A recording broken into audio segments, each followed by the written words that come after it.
Let me show you guys how strong I am.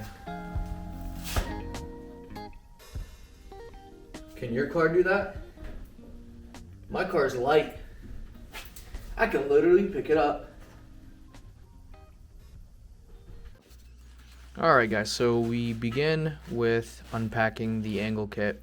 Now, you guys might ask, what is an angle kit and what does it do? So an angle kit is simply an adjustment to the lower part of the car. So it's control arms, outer tie rods, and it also changes the geometry of when the wheels turn and where they turn.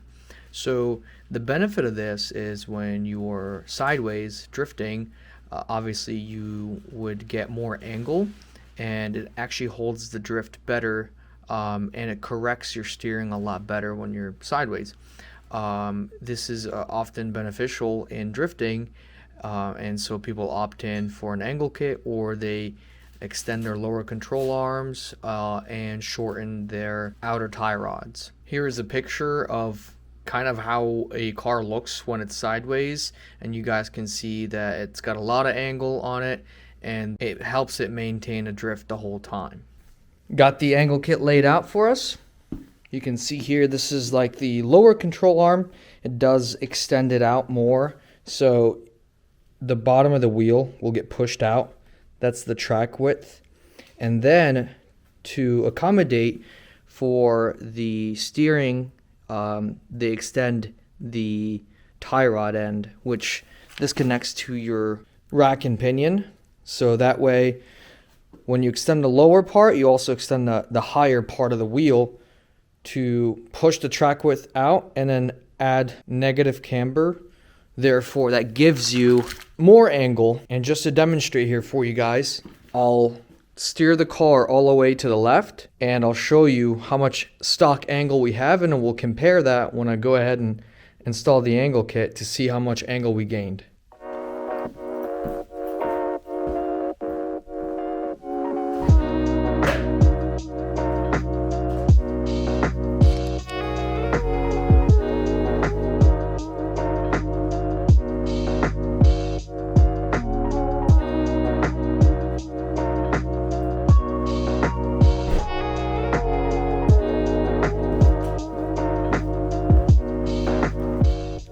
So this is full lock, and if you look, this is how much angle we got, which isn't hateful, but it's also not the greatest. And once you guys see me install the angle kit, you'll notice that this is the leading, like, so right now me turning right, the leading wheel will almost be at like a 90 degrees. Not quite, but like it definitely will have a lot more angle, which allows you to correct any sort of drifting. When the rear end kicks out too much, you can correct it with the front end having more angle. With this wheel, you'll notice too, sure it has decent angle from the factory, but it gets so much better with an angle kit. So let's get started.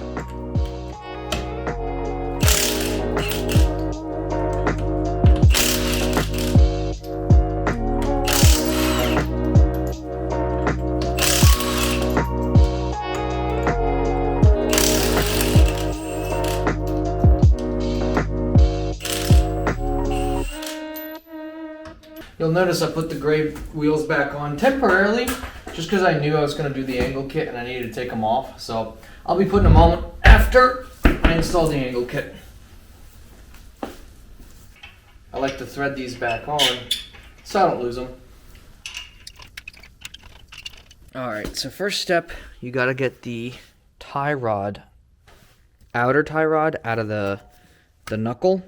And you're not really supposed to take the inner tie rod out of the rack and pinion. I did because it was really seized on there, and it wouldn't, like, the nut wouldn't back out of the threads here.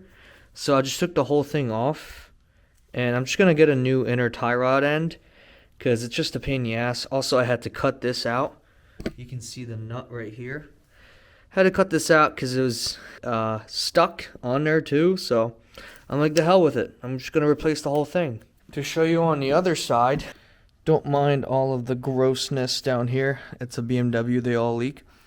You can see I backed the nut out, and I was able to successfully remove it. That way I can go ahead and remove the rest of the outer tie rod, because I am replacing that. Now the inner does stay intact, so I don't have to remove it on this side. I'm just gonna get the passenger side only. All right, new day, and as you guys can see, not very ideal weather conditions here, but you know, the show must go on. I gotta keep making these videos for you guys, so can't stop now. So let's get to it. All right, so since the last clip, I picked up some outer tie rods because the one is really busted on this side.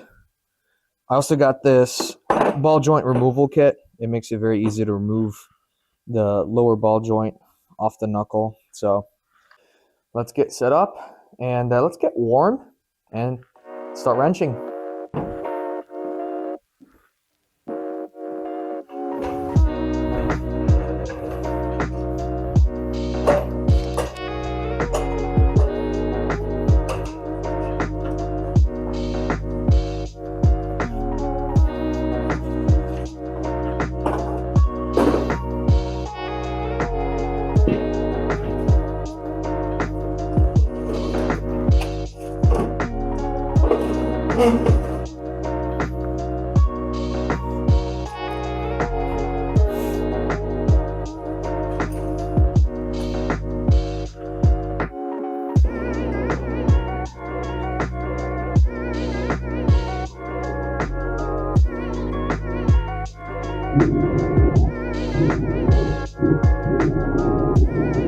So I begin with taking the lower control arm off, and as you can see, there's a ball joint there and it was really stuck. So I got this handy dandy little tool to try to get it off. It wouldn't come off.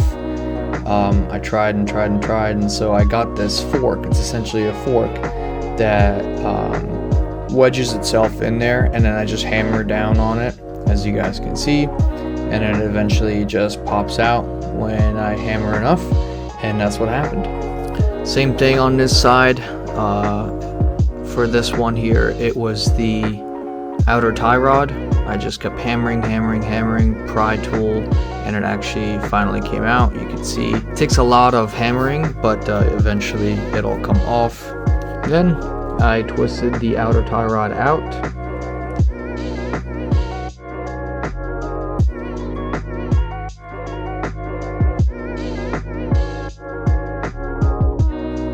Took a little bit of twisting there.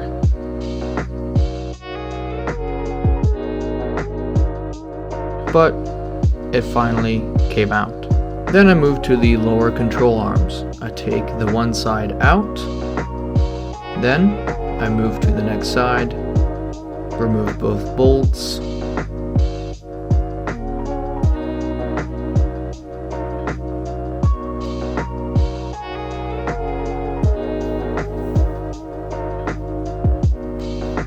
Then out goes the lower control arm. Now that these are out of the car, let's take a look at their condition. I mean, you gotta figure this is 26 years old, man. Look at that boot, it's just torn up. These are super loose, they shouldn't be this way. You can tell that these ball joints are just done. Look at all that. Torn up. Yep, so out with the old, and then we're going to be installing these new control arms with solid everything, like solid bushings. It's going to make the car feel great. All right, so assembly starts. So the first thing you got to do, you got to take this, okay, and you get your black bolt. This came in the kit, and you put it in this way, like so. All right. This helps, this right here helps with your Ackerman. So we're just going to keep it the same way it came from the factory, or you know how the kit came. And then we go ahead and install it. So I already got everything installed, but I want to show you guys how I did it. So you saw that bracket I showed in the previous clip. So this bracket, it essentially adjusts the pickup point for the lower control arm, and it gives it a little bit more adjustment. So instead of it being picked up here, it picks it up there, so it kind of lowers it a little bit. So you can call this an adapter, I guess, and you bolt it on this side too. You'll see here, this helps, it's kind of like a bushing that goes into this ball joint of the lower control arm, and then you secure it with that nut here. Same thing on this side. This is the Ackerman bracket, and then you have another one that goes inside the ball joint, and then you secure it with the nut. There's a spacer right here. Make sure to place that in between the knuckle and the adapter, and then there's another washer right here. On top, there's also another washer right there. So just, watch out for these things. Here's another washer. That way you know that the sequence of how all this stuff goes in. As far as this side here, there is a long bolt. That long bolt gets fed from the top, and it also has another spacer, and it goes in through the subframe, and it bolts up on the top, and then you bolt it at the bottom too. So this is the biggest bolt that they provide in the kit, so just watch out for that. And then this is your tie rod, your outer tie rod. What I did was I threaded it onto the outer tie rod, obviously, and this extends your track width. So obviously it's an extended outer tie rod end. So just follow what I did, and then you'll be set. I'll do a speed run on the other side. That way you guys could see how I did it. So you first put the adapter in, like I had mentioned, and you fit this bolt in through. I struggled to put it on a little bit because it's beveled on the top, so I ended up actually having to watch a YouTube video to show me how to do it. Turns out you just need to really shove it in there and bolt it from the top so it kind of grabs it and moves it up. Then I attached the lower control arm.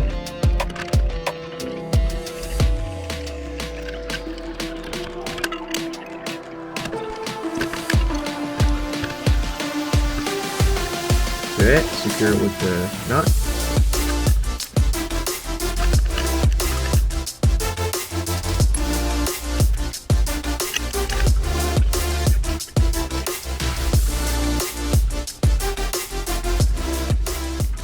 Then you just put that into the subframe.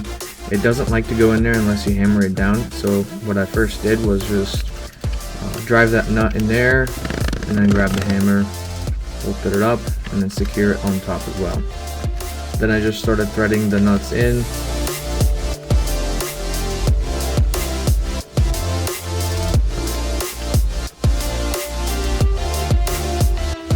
I put the lollipop, which just attaches to the chassis. It mounts the other point of the lower control arm. They're a little rusty, so I had to get a little WD-40 to get them in there.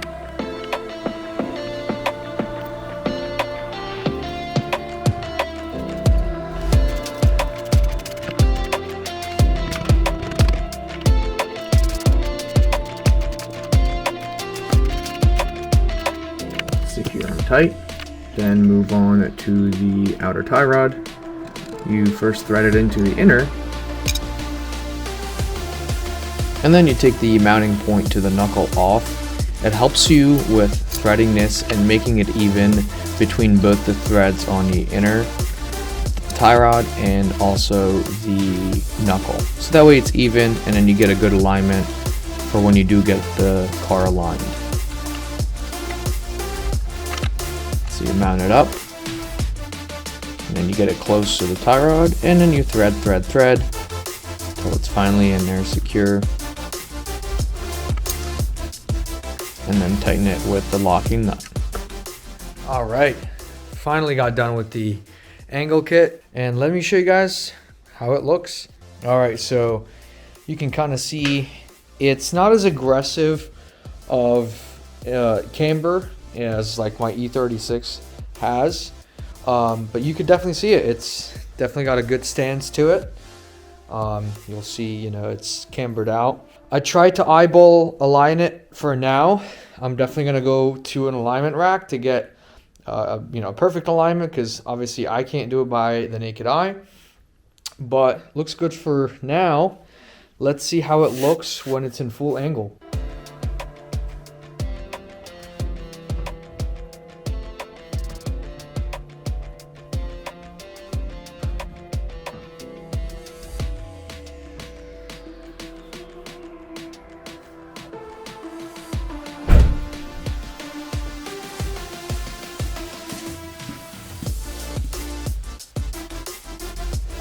Definitely very aggressive. You see the trailing wheel has a lot more angle. Here is the other wheel for reference. Very happy with how it came out. And then just to kind of show you guys, let's show you the whether or not it rubs. So up here, no rubbing, which is good. Looks like we might be rubbing a little bit on the chassis itself on full lock. So yeah, definitely hitting the wheel there at full lock, and also the chassis itself. So that's definitely gonna be something we'll have to work around. Whether, you know, I have to cut this piece off or maybe trim it or something, but it's definitely rubbing. You can hear it. Let's see the other side. So actually this has no rubbing whatsoever. No rubbing here. It clears the bumper and it clears the chassis too, so that's cool.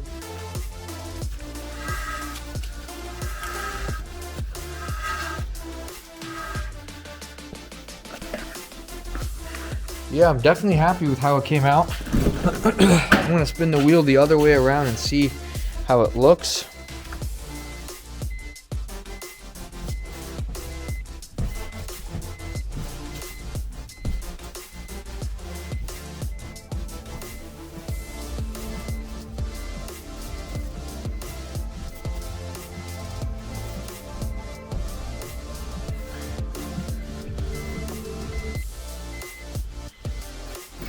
Yeah, this is almost at like a 90 degree. It's kind of crazy.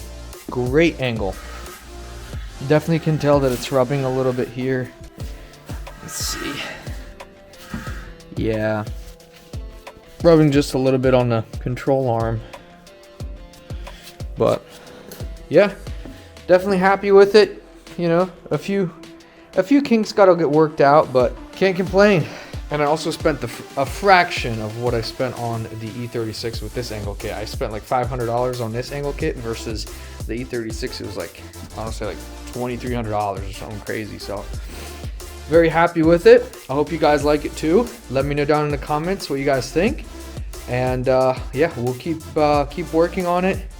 Again, very cold, but I try my best to get these videos out for you guys. So that way this car is ready for 2026 season for drifting, and you guys will come along and see it all. So I'm very excited to bring you guys along, and